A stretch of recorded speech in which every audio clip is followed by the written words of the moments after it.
ನೀವೆಲ್ಲ ಜವಾಬ್ದಾರಿ ಸಾಧನೆ ಇದ್ರಿ. ಒಬ್ಬೊಬ್ಬರು ಹೇಳ್ರಿ, ನಿಮ್ಗೇನ ಸಮಯ ಅವಕಾಶ ಕೊಡ್ಲಿಲ್ಲ ಅಂದ್ರೆ ನಾನು ಕೇಳಿ, ಇಲ್ಲ ಇನ್ನೊಂದು ದಿವಸ ಮತ್ತೆ ಜಿಪಿ ಮಾಡೋಣ. ಈ ತರ ನಾವ ಇಲ್ಲಿ ಕಚ್ಚಾಡ ಮಾಡಿದ್ರೆ ಈ ಸುದ್ದಿ ನಮ್ಗೆಲ್ಲ ಸಭೆಗೆ ಆಗೌರವ. ನಿಮ್ಗ ವಿಷಯ ತಕ್ಕ ನೀವು ಹೇಳಿದ್ರಿ, ಎರಡು ಮಂದಿ ಹೇಳಿದ್ರಿ, ಆ ವಿಷಯ ಗಂಭೀರ ಅಂತ ತಿಳ್ಕೊತೀವಿ.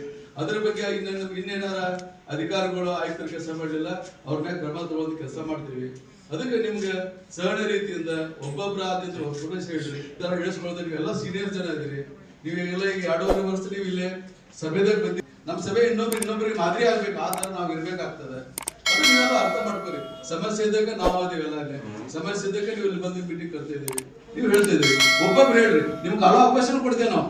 ಇನ್ ಮ್ಯಾಗ ಅಧಿಕಾರಿಗಳು ನಾವು ಏನಾದ್ರು ಸಭೆ ತಗೊಂಡ ನಿರ್ಣಯ ಮಾಡಲಿಲ್ಲ ಅಂತ ಅವ್ರ ಮೇಲೆ ನಿರ್ದಿಕ್ಷಣ ಕ್ರಮ ತಗೊಳ್ಳೋಕೆ ನಾನು ಬದ್ಧತೆ ಅಂತ ಹೇಳ್ತೇನೆ. ಆ ಮನ್ಗುಂಡೆ ಆ ಚಂದ್ರಮಾನ ಮೂರ್ತಿ ಬಗ್ಗೆ ಹೇಳಿಲ್ಲ.